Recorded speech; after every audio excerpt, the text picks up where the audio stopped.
Ang eksena sa gabi bago matulog si Bobby. Una, hahanap muna siya ng mga gusto niyang laruin.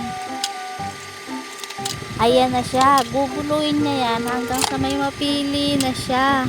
At kapag may napili na siya at hindi siya sumaya, tatapon niya rin.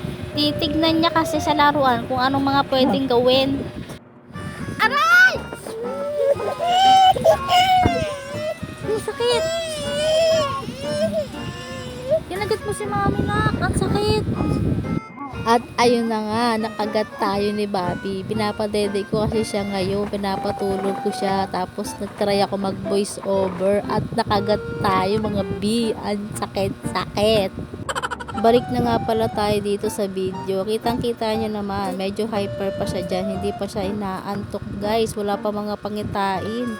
Kaya naman, naglaro muna kami dalawa hanggang sa magsawa siya at makitaan ko na siya ng mga ebidensya.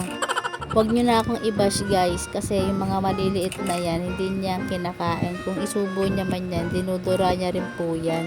Kasi alam na po ni Bobby kung ano yung pagkain sa hindi. At saka kung maglalaro man po siya ng mga ganyan, lagi ko po siya binabantayan.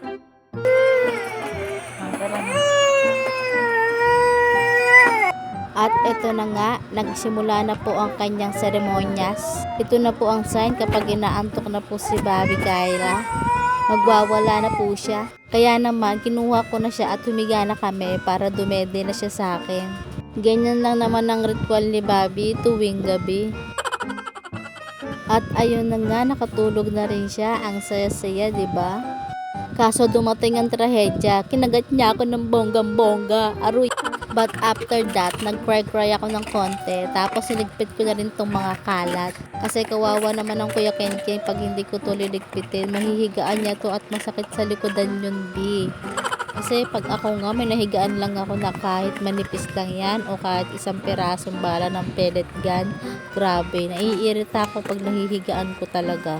Sana balang araw magkaroon sila ng sariling kwarto at merong sariling palaruan para doon lang sila magkakalat ng mga laruan, di ba, bongga? Hindi naman masamang maghangad ng ganun, di ba? Pero syempre, tiis lang muna tayo kung ano meron tayo ngayon. Nakakatuwa lang kasi kahit papano pag meron kaming sobra o kaya extra pera, binibili namin yung gusto nila. Pero alam nyo ba, yung iba dito sa laruan nila, padala lang ni mama o kaya regalo lang sa kanila. Ang sarap sa pakiramdam kapag naaalala ng ibang tao yung anak mo, no? Yung kahit na mahirap ang buhay, naaalala pa rin nila magbigay. Maraming salamat sa mga nagmamahal sa anak namin. O siya, hanggang dito na lang. Maraming salamat sa panonood. Sana may magandang mangyari sa inyo. Bye-bye!